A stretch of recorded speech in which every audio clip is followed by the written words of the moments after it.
children. I hope you are fine. Let me ask you one thing. Are you watching videos? I don't think so. You are watching videos? Because day by day the views are going on decreasing, By the views we come to know how much you are watching. Earlier there are more views. Nowadays the views are less. Let me tell you one thing. This videos and that videos what we send, they are different. The topic is same, but the way is we have changed the way. We design in different way. With the way of PPTs or something. So go through that videos. By this videos your revision can be possible. These are the revision videos. Many of you not went through that videos clearly. Now it is a time you can go for this videos. And put a comment what you understood or not understood, put a comment on that. By that we can make it very other way, we'll find out other way to show you this. Right. So put a comment. It may be good or it may be bad. If you not understand, please write. I hope you will understanding my language and you will do so.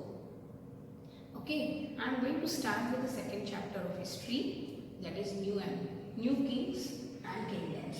This is very interesting chapter at the time of Cholas with the views, and by that last time also I got a lot of views of this chapter, but let me go for the revision in different way. So I make a comic style. I put a comics, like comics you can get the story of Cholas. So by this I think you will understand and go through this PPTs. Thank you.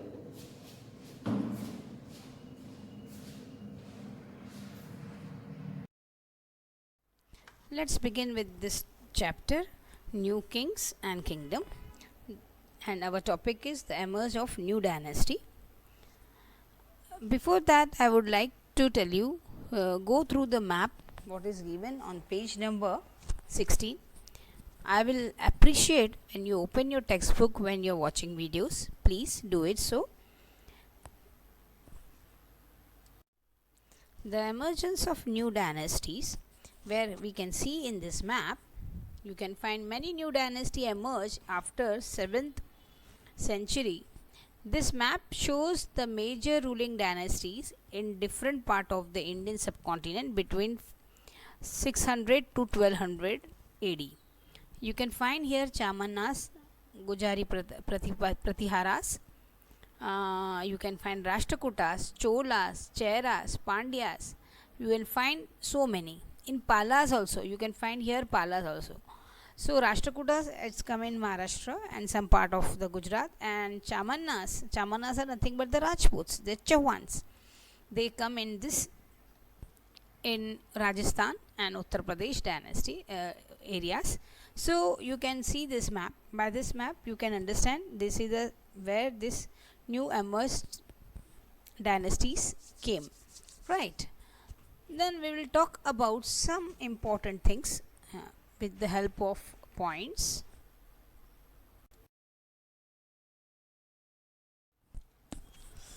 So let's begin with the topic, the emergence of a new dynasty.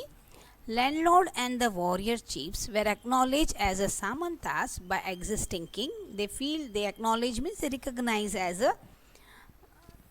recognize the warrior recognize as Samantas by the existing king. Whosoever in the ruling, they used to recognize like this. As Samantas gain wealth and power, they declare themselves as a Maha Samantas and even asserted their independence. They asserted means declare. So they declare that they are independent, right? So Rashtrakutas in Deccan overthrew the Chalukyas of Karnataka. They fight and they got an all Karnataka, Rashtrakutas, and they become so powerful. In some cases, men from the enterprising families use the military skills and they build the kingdoms. And Brahmanas like Kadambaba, Mayuresharam and Harichandra took up the arms and established their kingdom in Karnataka and Rajasthan. Though they were Brahmins, they are not supposed to take the arms, but they did with the arms, and they want their kingdoms to be independent, so they make a kingdom Rajasthan and Karnataka.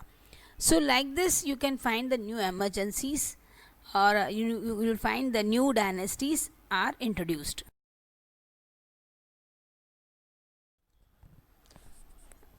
Next is the administration in the kingdoms. High sounded titles like Maharaja Adhiraj, Tribhuvana Chakravartin, and so on were adopted by the new kings. They used to give the title themselves Maharaja Adhiraj, Tribhuvana Chakravartin. The kings share the power with their samantas and associate the peasant traders and brahmanas. So there are so many people, those who are in the society, like peasants, traders, brahmins, and samantas. State obtained resources from the produce, rent, and revenue was also collected by the merchants. So the kings used to use these resources for strengthening their kingdom and to construct the temple, forts, and fight wars. So all these resources was collected by the kings. More and more construction of temple, the king become more powerful. Even the forts also give the strengthen. The revenue collectors were recruited in the influence family, and these positions were often hereditary.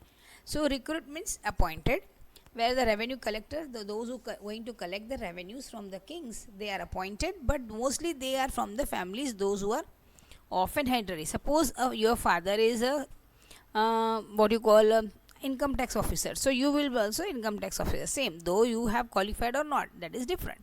This is called hereditary. So it was always there. So administration. The next point I would like to speak with talk to you with the comics way. Let me begin with that topic. Let me begin with this topic, agriculture and irrigation. I am talking about the time of Cholas. Many of the achievements, can you see this picture in front of you? This is about agriculture and irrigations. Many of achievements of the Cholas were made possible through the new development in agriculture. Notice that the river Kaveri, the branches of all, in all the several small canals before empty into the Bay of Bengal. These canals were overflow frequently, depositing the fertile soil on their bank. Water from the canals also provides the necessary moisture for agriculture, particularly the cultivation of rice. So by this you can find where there is more moisture in the sand or on the land, and it is near by the sea coast of the Kaveri, so you will find more cultivation of rice, because rice require more water, as you know. So these are the things, and with the comics way I am going to explain you what. Right. Although the agriculture had developed earlier in other part of Tamil Nadu, it was only from the 5th to 6th century that this area was open to the large scale cultivation, very big area, and forests were cut out. Forests had been cleared in some of the regions, land had been leveled in the areas. In the delta region, the embankments were built and prevent the flooding. Canals had been constructed carry water to the field. In many areas, the two crops are grown every year. So you can find how intelligent that time these people were. Those who are making the two crops, they are the two crops. And you will find that a forest was cut down and they started cultivating more. And embankments means it's a boundary or it's a wall, like you can have a compound wall. And why they do it? Because to prevent flood and from the canal. Till now it is like this. So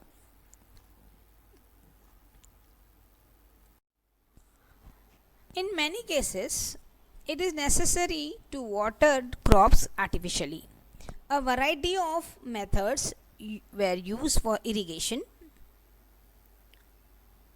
and in some areas wells were dug, and in other places huge tanks were constructed to collect the rainwater.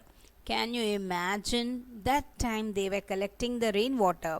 Today we are applying this funda, but that time the people are intelligent. Let me tell you that Cholas period, actually no, I was reading some in the some of the Facebook, one video has come about the Cholas. Nowadays I am noticing that in radio also they are telling Raja Raja I, who had constructed the temple in Vijayanagar. So they are telling the story of him, and so many things are nowadays the people are reading and understanding. That time, on the roadside, the germs and pulses, not only this pulses, well said, the real pearl and germ where people used to sell, like मतलब हीरे जवाहरात road पे बेचते थे, ऐसा था. ना कि दाल चावल, ना कि पल्सेस, लेकिन पर्ल वो बेचते थे.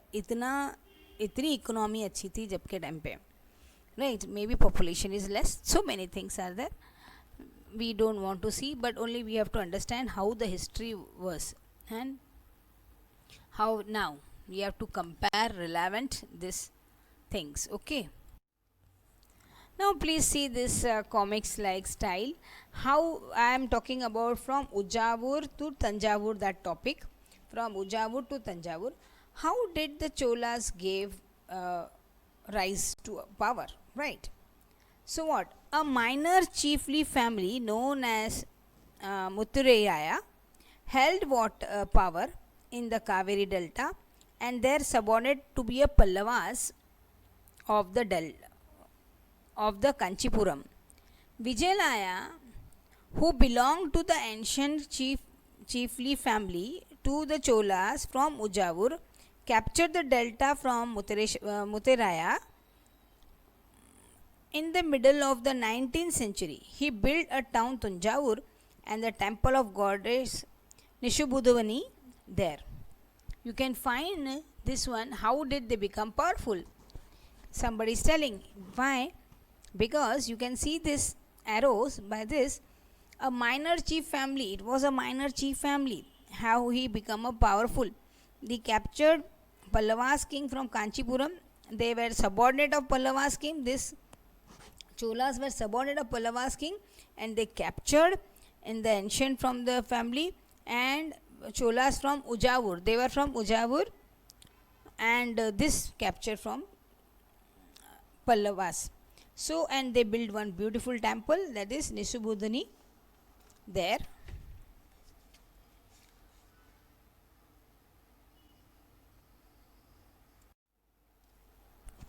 The successor of Vijayalaya, conquering the neighbor region, and the kingdom grew in size and power. The Pandyas and Pallavas territory to be south and the north were made part of their kingdom. You can find here he is telling like this: the successor of Vijayalaya conquered a neighboring region. So they become so powerful, they conquer the neighboring kingdom all, and they even size their power. And the Pandyas and Pallavas territories are the south and north were made a part of their kingdom. Then Raja I, considered as a most powerful Chola ruler and become a king in 985 and expand and control almost all the areas. He was recognized the administration of the empire.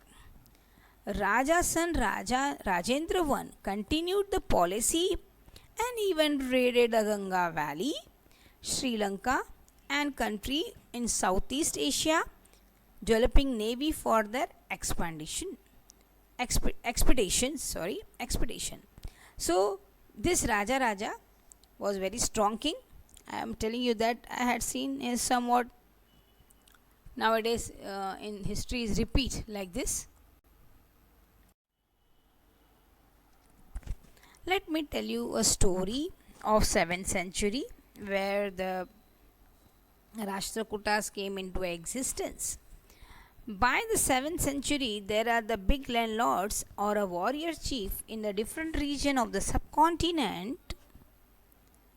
Existing kings often acknowledge them and the subordinate as Samantas. They are expecting to bring the gift for the kings and overlords, be present their court and provide them a military support. The Samantas give military support. As Samantas gain power and wealth, they declare themselves as a Samanta Mahamandaleshwara, that is a great lord of the circle of that region, and so on. And sometimes they associate the independence kingdom, what I discussed you just now. So, one of the incidents happened.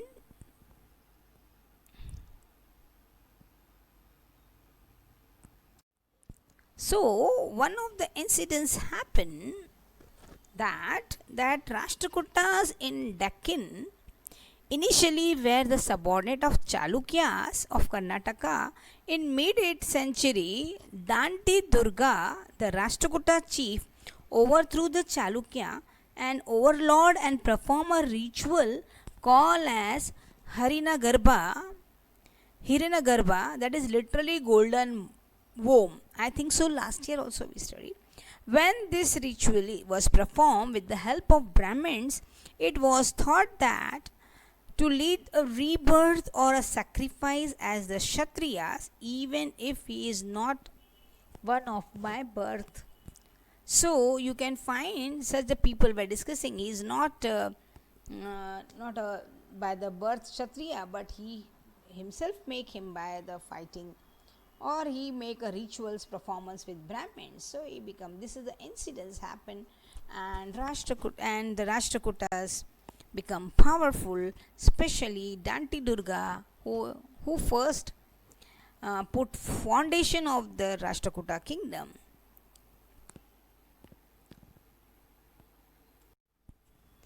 So, in order to cases, bands from enterprising families use their military skills to carve out the kingdoms. For instance, I just now told you Kadama Mayureshwaram and Gujari Pratihara, he was from Gujari Pratihara, Harishchandra were Brahmins who gave up their traditional professions and took the arms successfully, establishing kingdom in Karnataka and Rajasthan respectively. So you can find with these rituals in this thing you can find, and many of the kings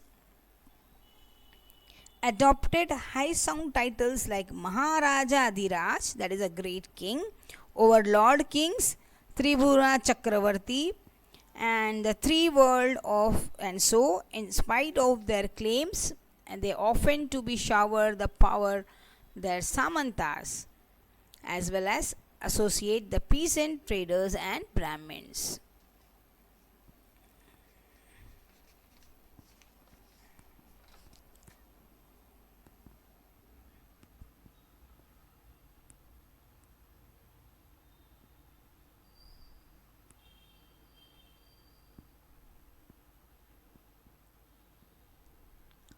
Then we talk about the warfare from the wealth. In this clipping, you can recognize the warfare about the wealth.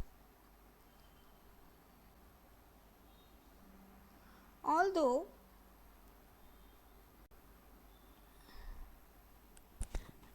many rulers were ruling,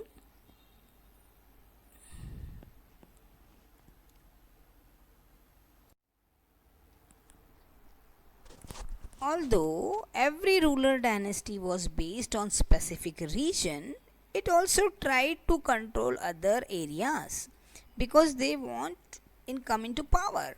One particularly prized area was the city of Kanuj in the Ganga Valley. For the centuries, the rulers belongs to Gujara Pratihara, Rashtrakutas and Pala dynasties fought for control over Kanuj because there were three parties, and in this they long drawn conflict. They always fight for this. The historian often described as a three-party struggle. This is recorded as three-party struggle where all three dynasties always fight. So the other king who engaged in the warfare included the Chamanas, later known as Chauhans, who ruled over the region around Delhi and Ajmer, that is Prithviraj Chauhan. Then they attempt to expand their control to the west and east, where there were opposed of the Chalukyas of Gujarat and Gadwals of the West Uttar Pradesh. The best known Chamanna's ruler was Prithviraj Chauhan, and he was ruling from 1168 to 1192, who defeated an Afghanist ruler named as Sultan Muhammad Ghuri in 1191, but lost him very next year in 1192. So Prithviraj Chauhan's story you must be knowing very well. Right, one video had already sent to you of Prithviraj Chauhan. Go watch it again. And I hope you understood the topic. By the way, by this comics I completed my 2-3 points, subtopics. By that you will understand. I hope you are enjoying. Thank you and God bless you.